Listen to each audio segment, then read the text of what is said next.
महाकुंभ के 5वें दिन उमड़ा आस्था का सैलाब। प्रयागराज संगम में स्नान कर रहे श्रद्धालु। कड़ाके की ठंड के बावजूद भक्ति भाव में कमी नहीं। चौथे दिन 30 लाख से ज्यादा श्रद्धालुओं ने स्नान किया।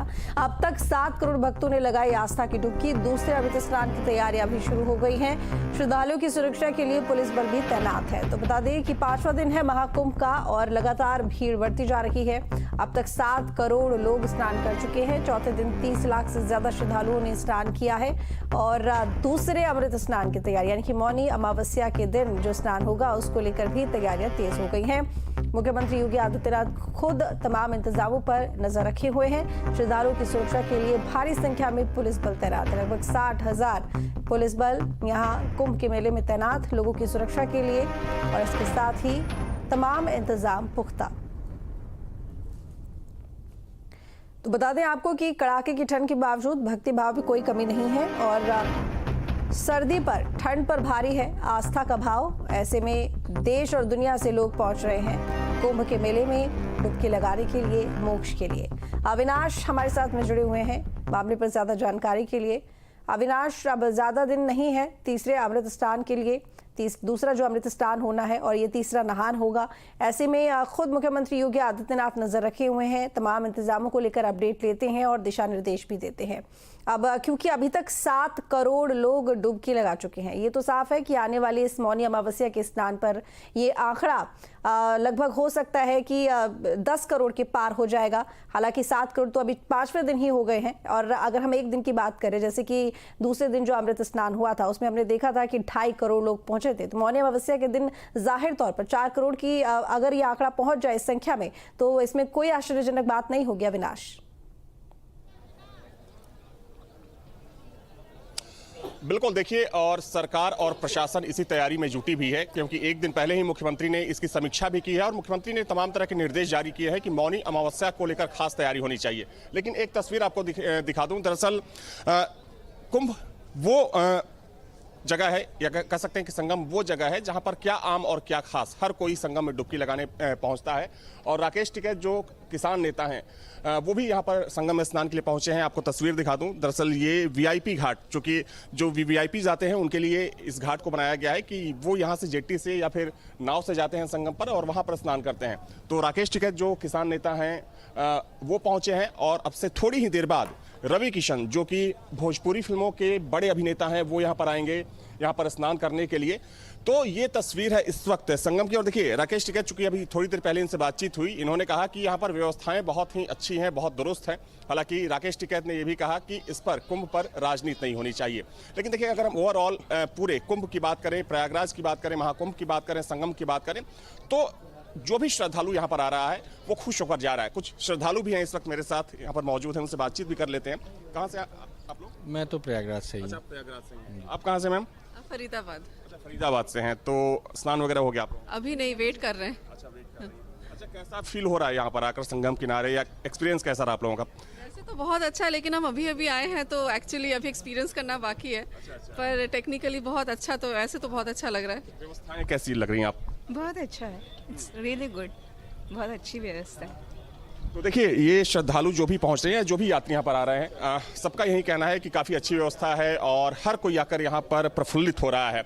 और यही खासियत है देखिए प्रयागराज की कि एक बार यहाँ पर डुबकी लगा ले तो सारी चीज़ें जो होती हैं वो क्लियर हो जाती हैं, मन प्रसन्न हो जाता है। और यही वजह है कि करोड़ों की तादाद में लोग यहाँ पर आ रहे हैं और संगम में डुबकी लगा रहे हैं। हालांकि आज थोड़ी भीड़ कम ज़रूर है, लेकिन फिर भी लाखों की तादाद में लोग यहाँ पर मौजूद हैं संगम क्षेत्र में और साथ में पूरे प्रयागराज में जो संगम की तरफ आ रहे हैं स्नान करने के लिए।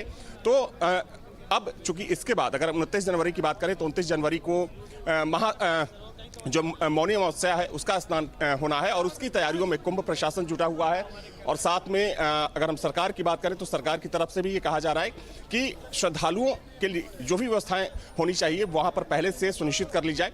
तो चाहे हम मेला प्रशासन की बात करें, प्रयागराज प्रशासन की बात करें या फिर सरकार की बात करें, हर कोई मौनी अमावस्या के स्नान की तैयारी में जुटा है। ट्रांसपोर्टेशन को ठीक करने की कोशिश की जा रही है और जो कुछ भी खामियां कुंभ क्षेत्र में है या संगम क्षेत्र में है उसको दुरुस्त किया जा रहा है। जी बिल्कुल अविनाश, और एक बात और भी है। देखिए, यूं तो सरकार ने तमाम इंतजाम यहाँ पर किए हुए हैं, आकर्षण को लेकर भी यहाँ पर कई तरह की झांकियां बनाई हुई हैं, चिन्ह बनाए हुए हैं, प्रतीक चिन्ह बनाए हुए हैं। लेकिन इसके साथ ही जो संत महंत नागा साधु यहाँ पर पहुंचते हैं, कुछ लोग ऐसे होते हैं जो इनको देखने के लिए भी, इन्हें जानने के लिए भी, इन्हें समझने के लिए भी महाकुंभ की तरफ रुख करते हैं। बड़ी संख्या में लोग स्नान के लिए पहुंचते हैं, मोक्ष की प्राप्ति के लिए पहुंचते हैं, लेकिन इसके साथ ही आकर्षण का केंद्र ये साधु संत भी होते हैं हम लोगों के लिए।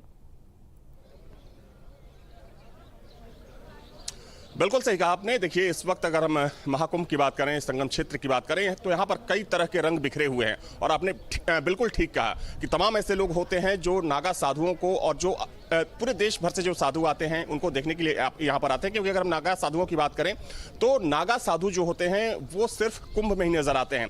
बाकी दिनों में वो या तो हिमालय में चले जाते हैं, जंगलों में चले जाते हैं, वहां पर वो तपस्या करते हैं।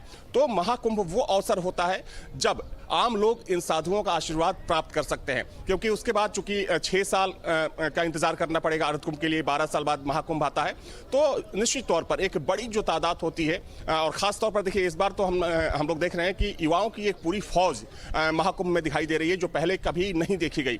तो युवाओं में भी कह सकते हैं कि धर्म, संस्कृति और सनातन को लेकर क्रेज बढ़ रहा है। और जो युवा हैं वो इस बात को एक्सेप्ट करते हैं कि हाल फिलहाल की बात करें या पिछले कुछ सालों की बात करें, तो जिस तरीके से जो एक माहौल बना है, उसको लेकर कहीं ना कहीं वो क्रेज जगह है युवाओं में। युवा अब जाते हैं धार्मिक स्थलों पर, चाहे प्रयागराज की बात करें, मथुरा हो गया, काशी हो गया, तो इन जगहों का भी रुख कर रहे हैं। पहले युवा जो टूरिस्ट प्लेसेस पर सिर्फ जाते थे, तो ये चीज़ें यहाँ पर प्रयागराज कुंभ में देखने को मिल रही है। बड़े बुजुर्ग तो पहले आते ही थे, तो अब युवा भी भारी संख्या में यहाँ पर आ रहे हैं, स्नान कर रहे हैं। और जाहिर सी बात है कि अब चूंकि महाकुंभ का जो पूरा प्रचार प्रसार है, हालांकि देखिए महाकुंभ सदियों से होता चला आया है, लेकिन जिस तरीके से इसका प्रचार प्रसार किया जा रहा है, कहीं ना कहीं उसकी वजह से भी जो लोग हैं वो ज्यादा से ज्यादा प्रयागराज की तरफ रुख कर रहे हैं। बिल्कुल सही कहा आपने कि ज़्यादा से ज़्यादा लोग यहाँ पर प्रयागराज की तरफ रुख कर रहे हैं। लेकिन इसके साथ ही एक बात और है, क्योंकि सरकार की तरफ से इस बार महाकुंभ का प्रचार प्रसार जोरों शोरों से किया जा रहा है, देश ही नहीं बल्कि दुनिया तक। क्योंकि गूगल ने तक भी अपनी तरफ से महाकुंभ को लेकर जो डूडल दिया है, नेविगेशन में जो यहाँ पर मैप दिया है, इसके जरिए लोगों को भी काफ़ी सहूलियत मिली है। अविनाश, बिल्कुल सही कहा आपने। देखिए, अगर हम कुंभ क्षेत्र की बात करें, चूंकि ये पूरा डूब क्षेत्र है, बारिश के दिनों में जहां पर हम लोग खड़े हैं, यहां पर पूरा पानी भरा होता है, या जो भी अखाड़े बने हैं, जहां भी अखाड़े बने हैं, चूंकि वहां पर पूरा पानी होता है। तो पहले चूंकि इस बार ये व्यवस्था की गई, हालांकि पहले भी कुछ जो किनारे के इलाके थे वो गूगल के सारे वहां पर आप जा सकते थे, लेकिन इस बार ये देखा जा रहा है कि जो भी सेक्टर बने हैं, चूंकि पूरे कुंभ क्षेत्र को 25 सेक्टर में बांटा गया है, तो आमतौर पर जो अनजान लोग होते हैं, जो यात्री श्रद्धालु आते हैं, तो उन्हें एक सेक्टर से दूसरे सेक्टर में जाने के लिए या किसी आश्रम को ढूंढने के लिए काफी मशक्कत करनी पड़ती थी। लेकिन इस बार ये व्यवस्था देखी जा रही है कि बहुत आसानी से अगर आपको सेक्टर 1 से सेक्टर 20 में जाना है, 25 में जाना है, तो हालांकि कुछ दिक्कतों का सामना जरूर करना पड़ा, लेकिन पहले जितनी परेशानी नहीं हो रही है। तो व्यवस्थाएं पहले से बहुत ज़्यादा दुरुस्त हुई हैं और दुरुस्त करने की कोशिश भी की जा रही है। और देखिए, जैसे जैसे दिन आगे जाएगा, चूंकि 45 दिनों तक, फरवरी तक ये कुंभ चल रहा है, तो व्यवस्थाओं को और ज़्यादा दुरुस्त किया जाएगा। चूंकि जब परसों मुख्यमंत्री ने समीक्षा बैठक की 3 दिनों की कुंभ को लेकर, तो उसमें साफ तौर पर ये कहा कि ना सिर्फ ट्रांसपोर्टेशन, यात्री सुविधा, बल्कि कुंभ से जुड़ी उन तमाम व्यवस्थाओं को दुरुस्त किया जाए जो बहुत ज़रूरी हो, जो श्रद्धालुओं के लिए ज़रूरी हो। क्योंकि देखिए, श्रद्धालु जब यहाँ पर पहुँचता है तो आस्था के साथ तो पहुँचता ही है, लेकिन कई बार देखा जाता है कि तमाम ऐसे धार्मिक स्थल होते हैं जहाँ पर उन्हें काफ़ी परेशानी का सामना करना पड़ता है। तो सरकार की यही कोशिश है कि जो भी श्रद्धालु यहाँ पर आए वो खुश होकर जाए, प्रसन्न होकर जाए, और उसे कहीं से भी ये ना लगे कि यहाँ पर अव्यवस्था है या फिर अव्यवस्था की वजह से उसे किसी परेशानी का सामना